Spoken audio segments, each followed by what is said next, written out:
My name is Tom Ireland. I'm editor of the RSB's membership magazine, The Biologist, and a freelance science writer.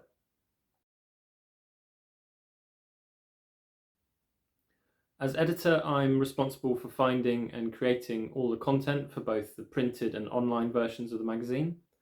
So that could be news and updates for RSB members, interviews with high-profile scientists, articles about new areas of research, and also articles to help scientists with things like skills and careers. On a typical day, I'm always looking for interesting and original topics to cover in the magazine, so that never really switches off whether I'm reading my emails in the morning or watching TV at night. On some days, my tasks are more focused on generating content, developing and researching articles, preparing for interviews. On other days, I'll be more focused on reading and reviewing, so reading through submissions that we've received or looking at proofs of the magazine pages. My favourite days are when I'm out and about doing a face-to-face interview or visiting some cutting-edge new science lab. I have just one thing to do, and it's to try and get as much raw material for a great article as possible, and it's just a really fun and interesting way to spend a day. The job takes me to all sorts of exciting places. So just last week I was in Cambridge being shown how to make brain organoids, which are small pieces of 3D human brain tissue being grown on Petri dishes. In the last few years I've interviewed Sir David Attenborough and Jennifer Doudna, who recently won the Nobel Prize for her work on CRISPR gene editing. I've been inside a working uranium nuclear reactor core and the UK's only legal cannabis research facility in a top secret location in England. So it takes me to all sorts of exciting places, and I'm often talking to and meeting exciting scientists as well.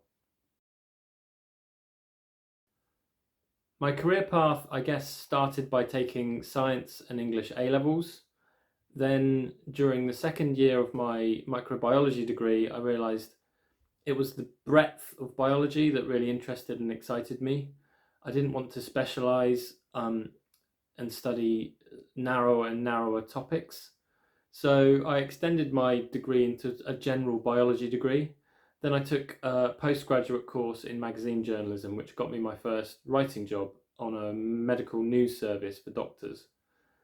It took me a few years of building up a portfolio of writing work and freelance work and moving between magazines before I joined the RSB, where I've now been for over 10 years. In terms of qualifications, I think it helps to have a good science-based degree, and many science journalists or editors have higher postgraduate scientific qualifications too. I would recommend a short course in journalism or science communication, just to hammer into you the principles of good, clear writing and communication.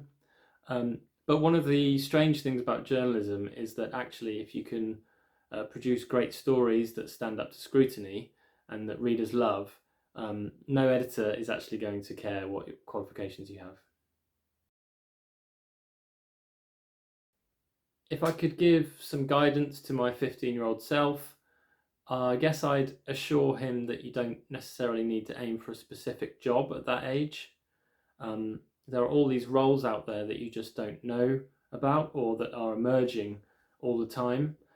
So for example, the role of a social media content producer just didn't exist when I was at school.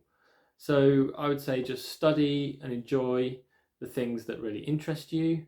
You'll discover all sorts of different roles and different paths later down the line as your skills and interests change and develop.